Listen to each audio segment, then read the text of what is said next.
Penuntun Saat Teduh Sinode Gereja Kristen Jakarta, Sabtu 22 Januari 2022. Judul renungan, Sudah Seharusnya, terambil dari Nats Mazmur 111. Kebajikan Allah. Haleluya! Aku mau bersyukur kepada Tuhan dengan segenap hati dalam lingkungan orang-orang benar dan dalam jemaah. Besar perbuatan-perbuatan Tuhan, layak diselidiki oleh semua orang yang menyukainya. Agung dan bersemarak pekerjaannya, dan keadilannya tetap untuk selama-lamanya. Perbuatan-perbuatannya yang ajaib dijadikannya peringatan. Tuhan itu pengasih dan penyayang. Diberikannya rezeki kepada orang-orang yang takut akan Dia. Ia ingat untuk selama-lamanya akan perjanjiannya.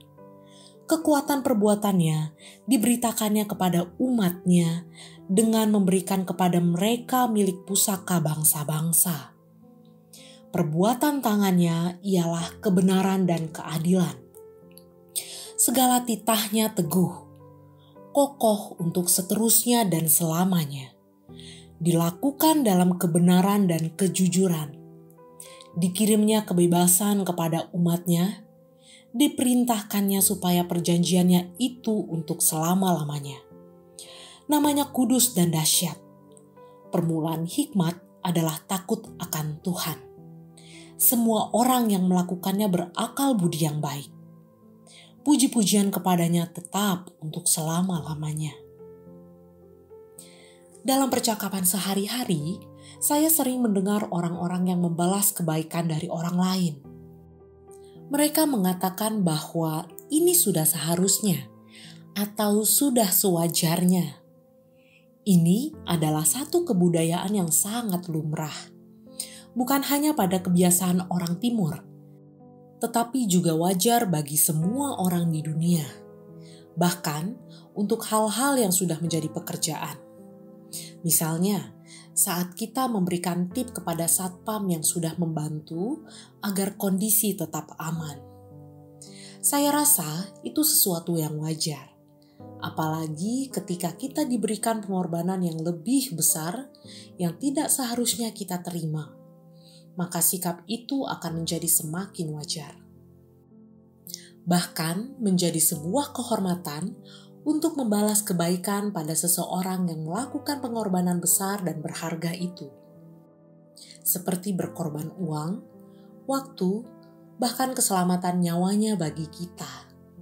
Sesungguhnya, kita tidak layak menerima kebaikan itu. Sehingga, sudah seharusnya kita membalas kebaikannya.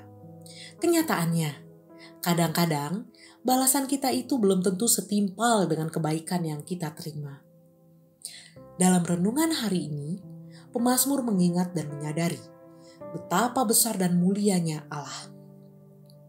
Allah yang sudah melakukan semua karya-karya, Allah yang menyatakan kasih setianya, Allah yang melakukan kebajikan, keadilan, dan kebenaran. Allah yang mengikat, mengingat, dan memberitakan perjanjiannya kepada umatnya untuk selama-lamanya. Bangsa Israel sudah mengalami semua itu. Allah memimpin mereka di padang gurun. Allah menyediakan makanan bagi mereka. Allah membebaskan bangsa Israel dari perbudakan Mesir dan jajahan bangsa-bangsa lain. Untuk menutup mazmur pujian ini, pemazmur menyatakan apa yang seharusnya dilakukan oleh umat Allah yang berakal budi. Mereka harus hidup takut akan Tuhan. Umat Allah harus hidup menyelidiki Dia, supaya mengenal Dia, serta menaikkan pujian kepada Allah untuk selama-lamanya.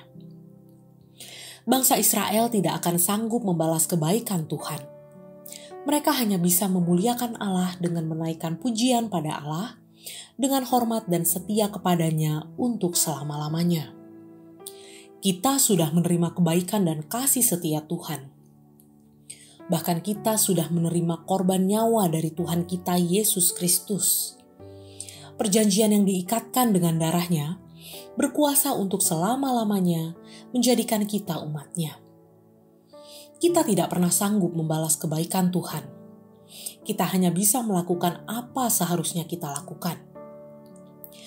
Caranya dengan hidup takut akan Tuhan, menggunakan segenap akal dan segenap hati untuk mengenal dan memuji Dia selama-lamanya.